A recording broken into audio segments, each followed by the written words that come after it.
మేము సూటిగా అడిగింది ఎన్ని డిఏలు పెండింగ్లో ఉన్నాయి అని అడిగాము. ఈ దేశంలో ఏ రాష్ట్రంలో లేని విధంగా ప్రభుత్వ ఉద్యోగులకు ఈ ప్రభుత్వం 5 డిఏలు పెండింగ్లో పెట్టింది. ఆ 5 డిఏలు ఎప్పట్లోగా చెల్లిస్తారో మంత్రి గారు సూటిగా సమాధానం చెప్పాలి. ఒకటి అధ్యక్ష. రెండవది అధ్యక్ష, పిఆర్సీ అధ్యక్ష 31/3/2026 వరకు పిఆర్సీ కమిటీకి ఎక్స్టెన్షన్ ఇచ్చామన్నారు. 31 అంటే ఇంకొక 7 రోజులు 8 రోజులు ఉంది అధ్యక్ష. మళ్ళీ ఎక్స్టెన్షన్ ఇస్తారా?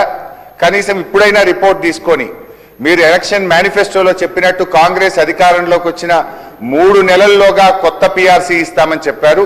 దాదాపు 3 ఏళ్లుగా వస్తా ఉంది అధ్యక్ష. మళ్ళీ ఎక్స్టెన్షన్ ఇస్తారా? దయచేసి ఇప్పుడైనా ఆ కొత్త పిఆర్సీని మళ్ళీ ఎక్స్టెన్షన్ ఇవ్వకుండా ఉద్యోగస్తులకు అందించాలి. అది ఎప్పటిలోకి ఇస్తారో మంత్రి గారు స్పష్టంగా చెప్పాలని అడుగుతున్నాం. నంబర్ 2 అధ్యక్ష. నంబర్ 3 అధ్యక్ష, రిటైర్డ్ ఉద్యోగుల వెతలు అంతా ఇంత కాదు అధ్యక్ష. 30-35 ఏళ్లు ప్రభుత్వం కోసం పనిచేసిన రిటైర్డ్ ఉద్యోగులు జీవిత చివరాంకంలో వైద్యం అందక పిల్లల పెళ్లిళ్లు చేయలేక చాలా ఇబ్బంది పడతా ఉన్నారు అధ్యక్ష. దయచేసి ఆ రిటైర్డ్ ఉద్యోగులు ఎంతమంది రిటైర్ అయ్యారు, వాళ్ళకి చెల్లించాల్సింది ఎంత, ఇప్పటి వరకు ప్రభుత్వం ఎంత చెల్లించింది, ఎప్పట్లోగా వారికి రావాల్సిన బకాయిలు పూర్తిగా చెల్లిస్తారో మరి దయచేసి మంత్రి గారు సూటిగా సమాధానం చెప్పాలి. వాళ్ళందరూ సెక్రటరియట్ చుట్టూ, మంత్రులు శాసనసభ్యుల చుట్టూ పాపం రోజు తిరుగుతా ఉన్నారు అధ్యక్ష. రిటైర్ అయిన తర్వాత ప్రశాంతంగా జీవితాన్ని గడపాల్సినటువంటి రిటైర్డ్ ఉద్యోగులు ఇలా రోడ్ల మీద కూర్చొని ధర్నాలు చేయాల్సినటువంటి పరిస్థితి ఏర్పడతా ఉంది అధ్యక్ష. సో దయచేసి నేను ప్రభుత్వాన్ని కోరేది ఒకటే అధ్యక్ష, మీరు రిటైర్డ్ ఉద్యోగులకు డబ్బులు ఇవ్వడానికి నిధులు లేకనా లేక మనసు లేకనా నాకైతే అర్థమైతలేదు అధ్యక్ష. ఫ్యూచర్ సిటీకి 1,00,000 కోట్లు ఉన్నాయంటారు, మూసీకి 1,00,000 కోట్లు ఉన్నాయంటారు, అందాల పోటీలకు డబ్బులు ఉన్నాయంటారు, ఫుట్బాల్ షోకులకు డబ్బులు ఉన్నాయంటారు.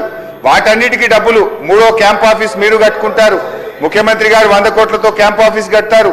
సరే మీరు కట్టుకోండి, మాకు అభ్యంతరం లేదు. కానీ ఎందుకు ఈ ఉద్యోగుల పిఆర్సీ డిఏలు పెండింగ్ లో పెడతా ఉన్నారు? ఎందుకు రిటైర్డ్ ఉద్యోగుల ఉసురు పోసుకుంటున్నారు? ఎప్పట్లోగా రిటైర్డ్ ఉద్యోగుల బకాయిలు పూర్తిగా చెల్లిస్తారు? ఇప్పటి వరకు ఎంత చెల్లించారు, ఎప్పట్లోగా పూర్తి చేస్తారో మంత్రి గారు సూటిగా సమాధానం చెప్పాలి. అదేవిధంగా ఈ 5 డిఏలు ఎప్పట్లోగా ఇస్తారు? పిఆర్సీ మళ్ళీ ఎక్స్టెన్షన్ ఇస్తారా?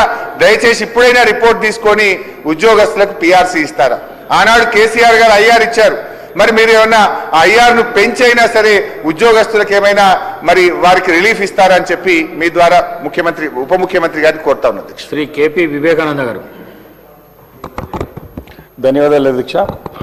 అధ్యక్ష, రిటైర్డ్ ఎంప్లాయీస్ సంబంధించినటువంటి మరి ప్రతి ఒక్కరు కూడా